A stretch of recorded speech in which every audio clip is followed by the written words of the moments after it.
your name. Just want to introduce yourself. Tom Lockyer, Luton Town Football Club. So at Luton, if we go back to the playoff semi-final, I think it was at Sunderland at home. Do you remember your goal? Yeah, I've watched it enough times on YouTube. It was one of the best atmospheres I played in. It was class. Ball came in from a corner, it got recycled back out, and I remember just thinking, just be on the move when this ball comes in. And then as I started moving, the ball came in, and I just went, oh my God, that's a goal ball, and just threw myself at it. And don't really remember the contact or too much, but I just remember just throw myself at it, and just the crowd going nuts. So I was like, oh shit, that's gone in. So that was a pretty good feeling. And then moving on from there onto the playoff final, just talk us through the day, because obviously it was for the club it was a very successful day, but for you it might have been a little different. Just talk us through what you remember. It's probably one of the biggest regrets I've got in football in life, probably. To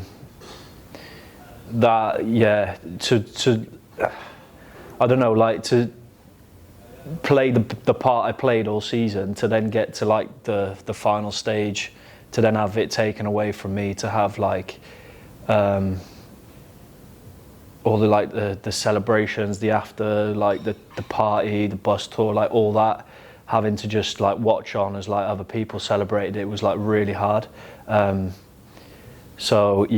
day was, I don't know, we were just in real good confidence. Just felt so confident going into the day. Wasn't nervous or anything like that at all.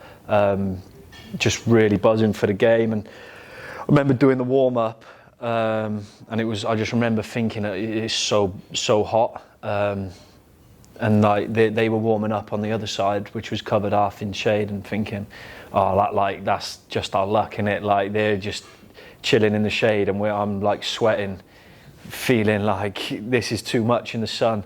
So that's the only thing I can really take from that day that was different, was just in that warm up, just thinking it is so hot. I had to go and find the shade for the warm up, and that's probably the only different thing that I remember from that day. And then, of course, you did suffer a cardiac arrest while on the pitch. Do you remember any of that? Or no. So first time I didn't actually suffer a cardiac arrest. It was atrial fibrillation, which is just the heart beating really fast. I remember running backwards. Well, actually, I just the game kicked off, and then I had one cleared off the line from a corner, and I had a couple of duels with Jokeresh, and came out on top of them both. And I just remember thinking, this is going to be the day. This is going so good. And then I think Gabe gave the ball away, and I remember just backpedaling, and I just went really lightheaded. And then the next thing I knew, I woke up on the floor, and Chris, the physio, was over me, just speaking, "Locks, can you hear me?" And it was I was in the best way to describe it was I was in a dream, and like a warm fuzzy dream. And then I woke up from that, and as soon as I woke up from that, I was completely fine again. I was completely normal. And then he was "Locks, you've collapsed." And I was "Yeah, no, I'm sweet, let me get up." And he was "Nah, you're gonna have to come off." And then that's when I just started crying and just couldn't stop crying. And then I had massive feeling of guilt and letting the team down and letting the boys down and stuff like that. And just could not stop crying. So went into medical centre in the Wembley, then got an ambulance over to hospital, and just had loads of tests and stuff there. What was the support from the fans like after that? Because I know it was, on social media especially, it was quite prevalent, the support towards you after the final especially. It was really nice. The thing I found is you're flavoured a month for 3-4 days, and then after that it all sorts kind of just dwindles out. So just dealing with them both times. I mean, it was a bit longer the second time, it was probably like a week or so, but then after that you're kind of just like left to yourself, and like people check in on you, but you know what I mean, there's like, it kind of just goes from like there to like there real quick, and then you're just kind of like, okay, like well, now what?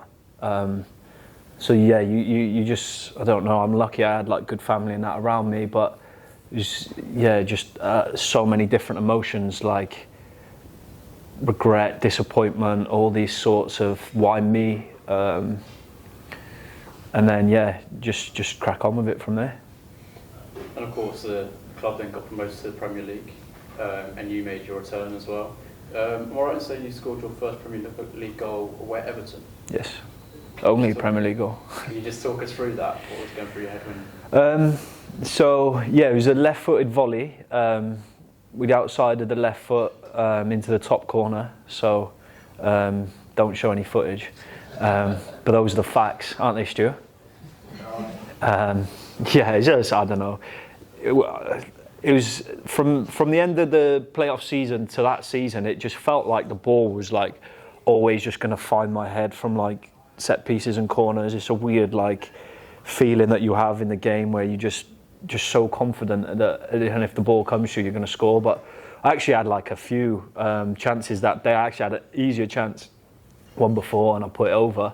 And Alfie was on to me saying like, any chance, like, do you want to score in the Prem?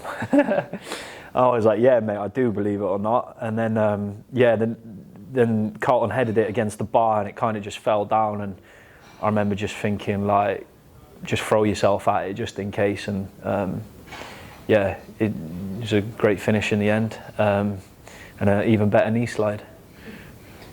And then carrying on through the Premier League, then go down to the Vitality. Can you just explain what happened that day, what you remember, and then kind of the support from the medics that day? Yeah, so if you rewind 2 weeks, I think it is, we were playing Brentford, and literally right before half time, I was running back into the box. The ball was at our right back position, about to be crossed in, so I was running back into the box. And as I turned to run back, I went really lightheaded and felt faint again, the exact same I felt at Wembley. But like it went like that, but I didn't collapse or anything, and then it just went. But then the referee blew his whistle straight after that, so I was like, wow. So I just sat down on the pitch, and I got really emotional because it just like flooded back everything from Wembley, because it was the exact same feeling. And then Chris, the physio, came on, and he was like, what's happened? Like, what, are you good? And I told him, and he was like, look, just come off now, and we'll get you assessed. And they'd done all like their heart stuff and that. And funnily enough, the doctor who was there at Wembley was the one who was at Brentford as well. So yeah, he'd done all his tests, and then everything was sweet. So then went to get a little device fitted in my chest here. This is basically just it's like you probably know more than me. It's like a heart device that reads every heartbeat, and you can log it on an iPad and see how it's doing and stuff. So I went and got that fitted. So I missed the Arsenal game, and then I was back for the Man City game after. And then towards the end of the Man City game, I went lightheaded again, but then it went like fine again. And like me being me, I was just like, oh, okay, like that's sweet. Like looked at the thingy, and there was nothing really wrong. So like I'm not one to like make a meal out of it or anything. And then the next game then was away at Bournemouth. They just scored. They had VAR, so it was like 2 minutes of waiting round, so I wasn't really like exerting myself. Went back to Thomas, the goalie. He's booted it forward. I went jogging up to the pitch. Then I remember going really lightheaded again, and just thinking, oh, I'll be all right in a sec, because of the two that had happened previous. And then that's when I can't remember anything else. And then I just woke up on the floor, and like I woke up. And this was like after, I know now this was after like they'd shot me with a defib. And yeah, I just remember like opening my eyes and like the floodlights being like really like prominent. and Chris was just lying over the top of me again, saying, "Locks, can you hear me? Locks, can you hear me?" And then I couldn't move, I couldn't speak for like, it felt like an eternity. It was probably, I don't know how long it was, probably wasn't even that long, but like from my eyes opening, and then they were saying how are you, can you hear me, and all this, and I'm trying to like get words out and I can't, but I can still hear and feel everything, so I could feel them putting like a cannula in my arm. That was Amos. It was so bad, cannula. When I got to the hospital, they were like, that has to come out. But like, obviously, I knew straight away it was way different to Wembley, because I remember at the time I was thinking, I could be dying here, and it was like a really weird feeling. So I was just like thinking, like, don't shut your eyes again. You could be dying, which is like, I can speak about it now. Like, I'm not really one for like too much emotion. It does stir up a little bit, only because my fiance was there with. She was 7 months pregnant at the time, so then I was kind of like, oh shit, like, yeah, like, don't close your eyes, like, you could be dying. And then it felt like an eternity, but then eventually I could speak. And then he was like, can you hear me? I was like, yeah, Chris, I can hear you, like, what's going on? He's like, you've collapsed again. And then I was like, oh, okay, like, but then when I knew I could speak, I kind of was like, okay, like, I'm going to be okay. And then, yeah, so I was like, I knew they were in the stand. So I was like, right, well, let me like walk off. I need to show everyone like I'm okay. And he was like, you're not going to be walking off. Like, we need to do this properly. And then I just remember getting wheeled off, and then got into like the medical room, and then yeah, my missus was in there, and she was at the game with David Brooks' missus, and then yeah, so then them two came in the ambulance, and then Brooksy joined us after at the hospital, and then my old man was at the game as well. He came to the hospital as well. So yeah, once I was in the ambulance on the way back, it was like I knew I was safe, and it was like kind of like a relief. And then it was kind of like all that sort of like the messages and the feelings and like loneliness and all them sort of emotions come into it. And yeah, I'm in hospital for 5, 6, 7, I can't remember how long, but yeah, and then finally got to go home. How important was the role of the medics that day? Like, it saved your life?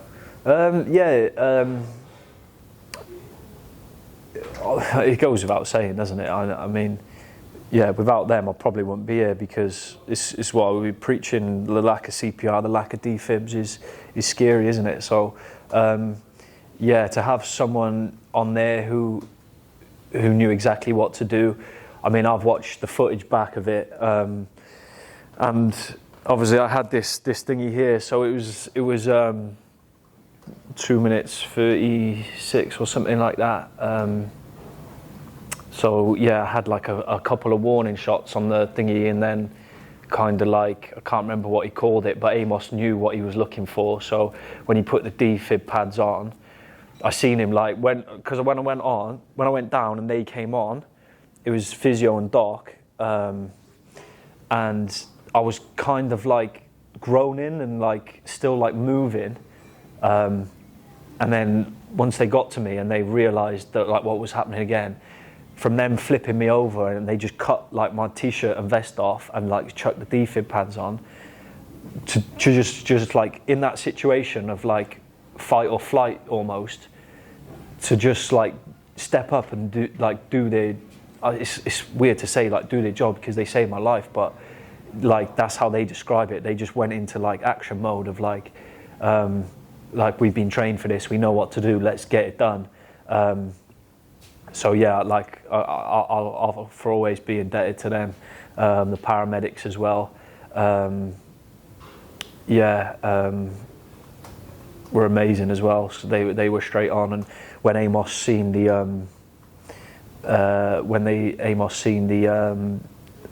what is it called, the ECG like from the defib, and he knew what it was, and then the woman paramedic as well at the time, can't remember her name.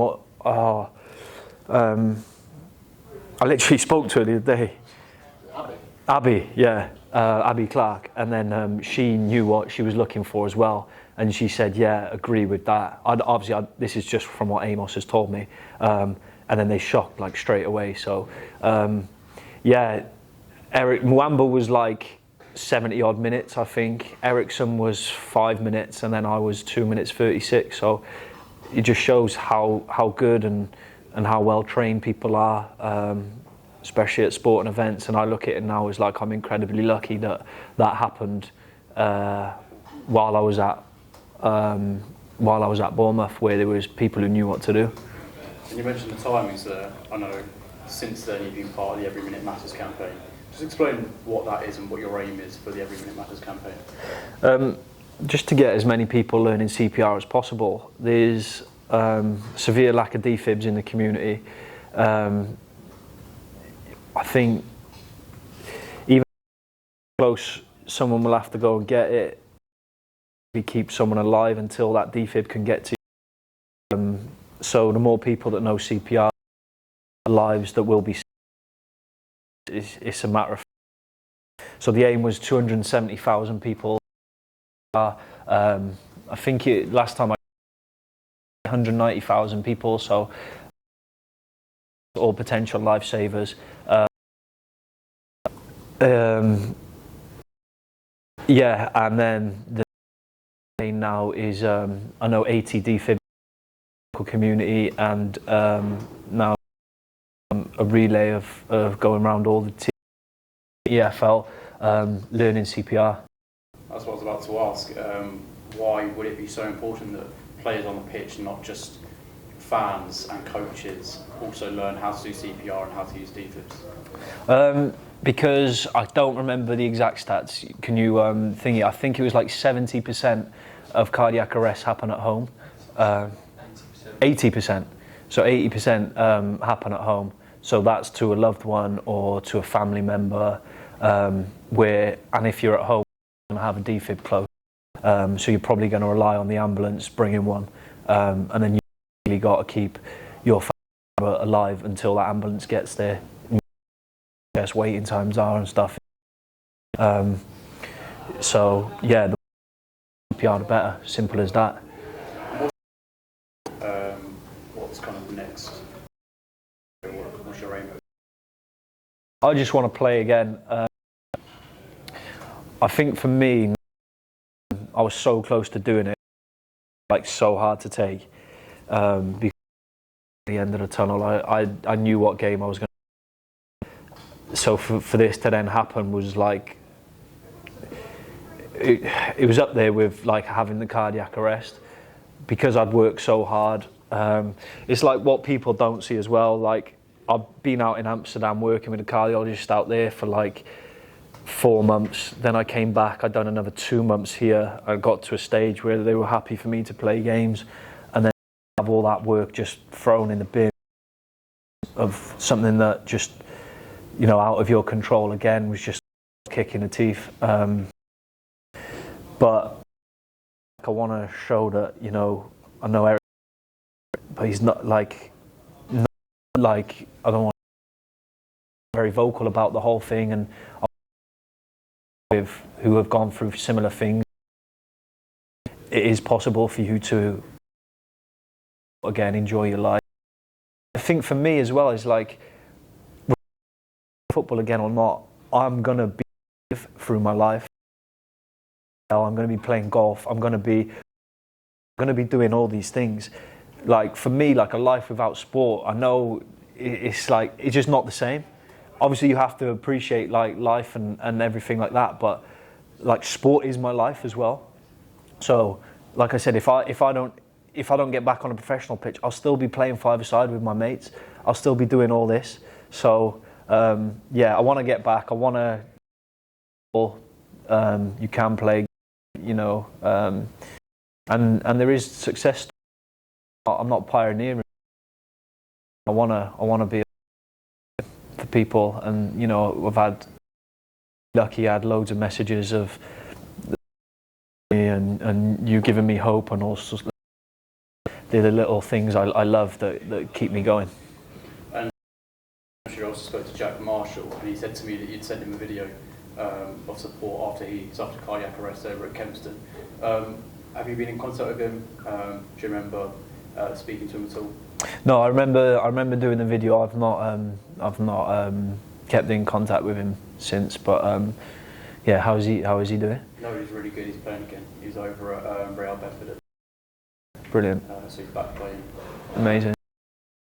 So no, he's in well. Incredible, and he's back. Amazing. Amazing. Brilliant.